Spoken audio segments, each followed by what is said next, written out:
O vaxtı yanında Talaq surəsi 4-cü ayət. Yaşad olmaqla izdən keçirilmiş qadınlarınız barədə şübhə etsəniz bilin ki, onların və həmçinin elə iz görməyənlərin gözləmə müddəti 3 aydır. Hamilə qadınların gözləmə müddəti isə onlar barə həmin yerə qoyduqdan sonradır. İbn Kəsirdəki təfsiri, İbn Abbasdakı təfsiri. Sual olunur Rəsula. Rəsul deyir ki, filan kəsin, yəni yaşad olmaqla, yaşlılıq olmaqla izdən keçirilən qadınlarınızın iddəti barədə şübhə etsəniz bilin ki, 3 aydır. Digər biri də çıxır Rəsula sual verir. Ey Rəsulum, bəs yaşları müsait olmadığı üçün kiçik qızların iddəti nə qədərdir? Rəsul da deyir ki, eyni ilə birinci bölümdə deyildiyi kimi 3 aydır. İndi sənə sual verirəm. Quranın hökmləri və təfsirləri əbədiyyətə qədər keçərlidirsə 9 yaşında qızı almağa əngəl olan şey nədir?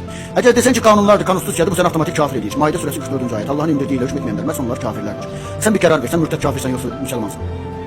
Yox, əlhamdülillah, əlbəttə biz müsəlmanıq. Əlhamdülillah. Hər vaxtınız xeyir dəyərli dinləyicilər. Bizim bu dahi mütəfəkkir ateistimiz Çevik'in sonuncu TikTok canlı yayımını izlədinizmi? Adam fəlsəfəni, məntiqi qoyub kənara, indi də fırıldaqçı fokusniklər kimi cəmaatın beynini yuyur. Salam hər kəsə. Ay sorma, mən o yayımı izləyəndə sözün əsl mənasında utandım. Çevik o TikTokda canlıya qoşulan şəxsi o qədər aqressiv, o qədər savadsızcasına sıxışdırırdı ki, fəlsəfədə buna səhv dilemma, yəni ingiliscə false dilemma məntiq xətası deyirlər. Tamamilə haqlısan. Atalarımız çox gözəl deyib, ağlı gödək olanın dili uzun olar. Adam bioloji reallıqları, hüquqi konteksti kənara atır, canlıya qoşulan o gənci iki absurd variantdan birini seçməyə məcbur edir. Deyir ki, ya 9 yaşlı uşaqla evliliyi qəbul etməlisən, ya da konstitusiyanı qəbul edib kafir olmalısan. Ay Allah, məntiqin dibidir bu. Dini və elvi savadı olmayan o canlıya qoşulan şəxs də çaşbaş qalıb, bilmir nə cavab versin bu aqressiv şoumenə. Gəl Çevik'in o böyük kəşfindən başlayaq. Talaq surəsi 4-cü ayə. Bəli, deyir ki, boşanma zamanı qadınların gözləmə müddətindən bəhs edən ayədə hələ heyz, yəni aybaşı görməyənlər ifadəsi var. Çevik də dərhal çıxarış edir ki, aha, deməli bunlar yaşları çatmayan kiçik qızlardır. Ay Çevik, ay tibdən, elmdən xəbərsiz insan. Sən heç ömründə ginekologiya və ya endokrinologiya haqqında bir cümlə oxumusansa, əlbəttə oxumuyub. Tibdə amenoreya deyilən bir sindrom, bir bioloji vəziyyət var. Həm birincili, həm də ikincili amenoreya. Ay sağ ol, bəzi qadınlar genetik sindromlara, məsələn, Turner sindromuna, qidalanma pozğunluqlarına və ya hormonal disbalansa görə 20, 25, hətta 30 yaşına çatsalar belə heç vaxt aybaşı olmurlar. Amma onlar bioloji, psixoloji və əqli cəhətdən tam yetkin qadınlardır. Quranda bütün dövrlər və bütün bioloji istisnalar üçün universal bir hüquq kitabı olduğu üçün məhz belə xüsusi vəziyyəti olan qadınların da hüququnu tənzimləyir. Qadın boşananda deyir ki, mən ümumiyyətlə aybaşı olmuram, mənim gözləmə müddətim necə hesablanacaq? Quran da buna cavab verir.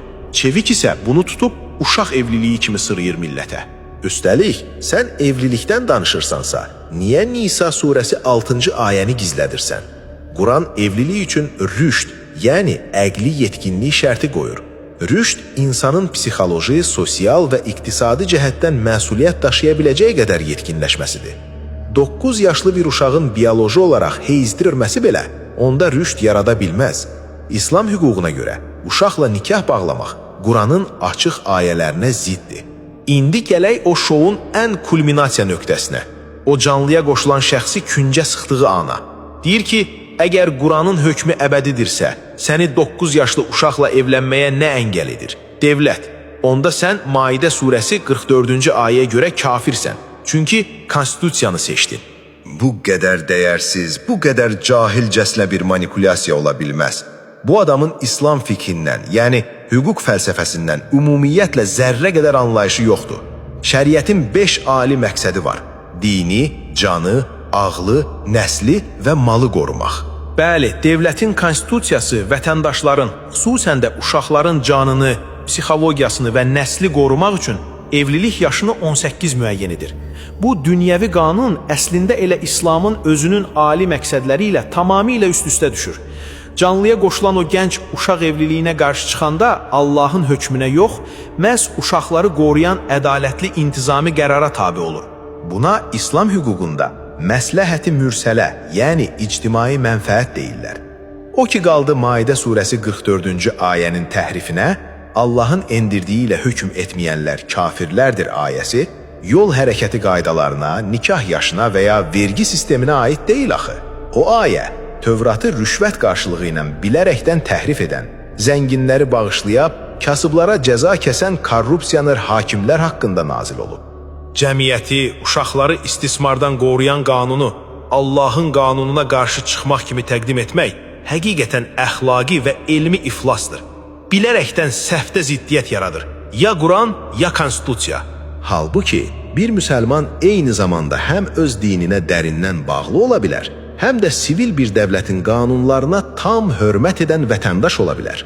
Uşaq hüquqlarını qoruyan qanunlar Quranın ədalət tələbləri ilə ziddiyyət təşkil etmir.